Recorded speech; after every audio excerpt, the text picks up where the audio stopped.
और अमेरिका के राष्ट्रपति लगातार मोदी जी की तारीफ करके भारत से शत्रुतापूर्ण व्यवहार कर रहे हैं। उसके बाद 50% भारत के ऊपर टैरिफ लगाया गया और ये जो H1B वीजा का कदम उठाया गया है, ये एक संयोजित तरीके से भारत के ऊपर दबाव बनाने की कोशिश है। अमेरिका की तरफ से ये जो घोषणा हुई है, इसको एक परिप्रेक्ष्य में देखने की जरूरत है। 10 मई 2025 को पाकिस्तान के कहने के ऊपर अमेरिकी राष्ट्रपति और उनके जो विदेश मंत्री हैं, उन्होंने सीज फायर का ऐलान किया था। उसके बाद जनरल आसिम मुनीर, जो फील्ड मार्शल असीम मुनीर हैं पाकिस्तान के, उनकी बड़ी आवभगत सफेद भवन में की गई थी, व्हाइट हाउस में की गई थी। उसके बाद 50% भारत के ऊपर टैरिफ लगाया गया और ये जो H1B वीजा का कदम उठाया गया है, ये एक संयोजित तरीके से भारत के ऊपर दबाव बनाने की कोशिश है।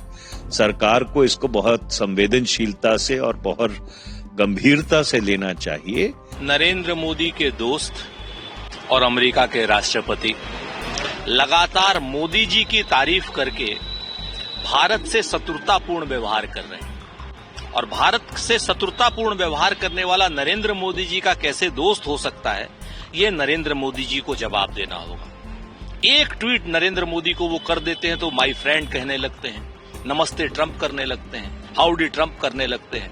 और अमेरिका का लगातार इन दिनों का व्यवहार शत्रुतापूर्ण है। H1B वीजा पर फीस बढ़ाई, इससे पहले चबहार पोर्ट पर उन्होंने अपनी निगरानी बढ़ा दी कि चबहार पोर्ट से भारत का व्यापार होता है। चबहार पोर्ट भारत के पास में है, जहां से वो पाकिस्तान को बगैर टच किए हुए मिडिल ईस्ट में अपना व्यापार करता है, अफगानिस्तान के साथ और रशिया के साथ अपना व्यापार करता है। उस पर आपने प्रतिबंध लगा दिया। उससे पहले आपने 50% का टैरिफ हमारे व्यापारियों पर लगा दिया और उसके बाद भारत को नशीले पदार्थों का सप्लायर देश बना दिया।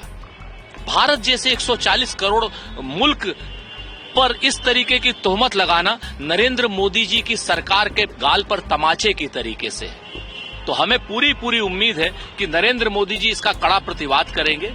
नरेंद्र मोदी जी अपने दोस्त डोनाल्ड ट्रंप के सामने अपना आत्मसमर्पण नहीं करेंगे। हाँ, देश तो कभी आत्मसमर्पण नहीं करेगा, ये तय है। अमेरिका लगातार भारत के साथ शत्रुतापूर्ण व्यवहार कर रहा है और नरेंद्र मोदी लगातार उनके सामने सरेंडर कर रहे हैं। एक तरफ तो भारत सरकार कहती है कि हम अमेरिका से बायलैटरल टॉक्स कर रहे हैं और जल्दी ही कुछ अच्छी खबरें आएंगी।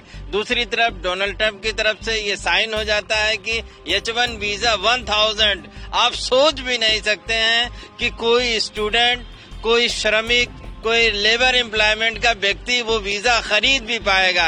1000 का मतलब बहुत ज्यादा होता है।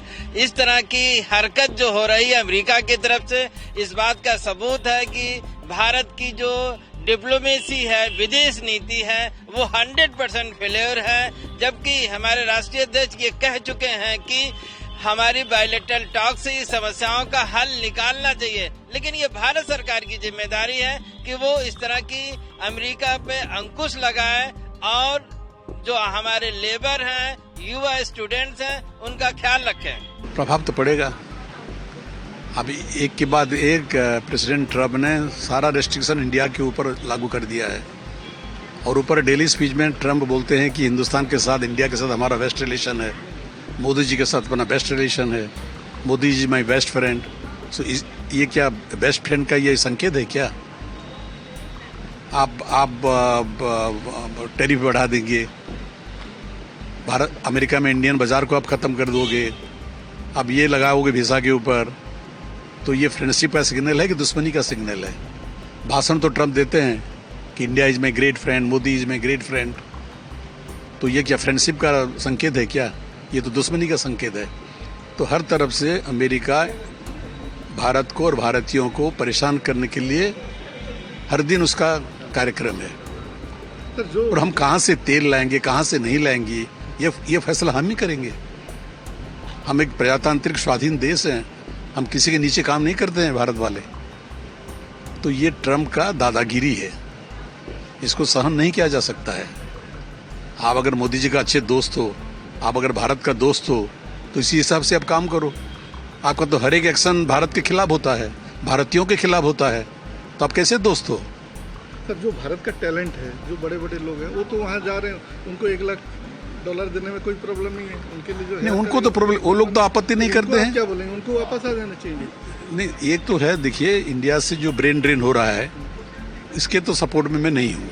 भारत में खुद ही उनके लिए हमको परिवेश और परिसर तैयार करना चाहिए, ताकि भारत का इतना नौजवान जो टैलेंटेड है वो बाहर न जाएं। लेकिन ऐसा सुविधा भारत में भी अभी तक उपलब्ध नहीं है, तो लोग वो जाने के लिए बाध्य होते हैं।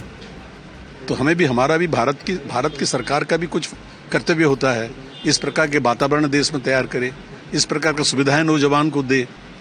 उसमें भी तो कमी है ना आज तक। प्रभातखबर.com, विश्वास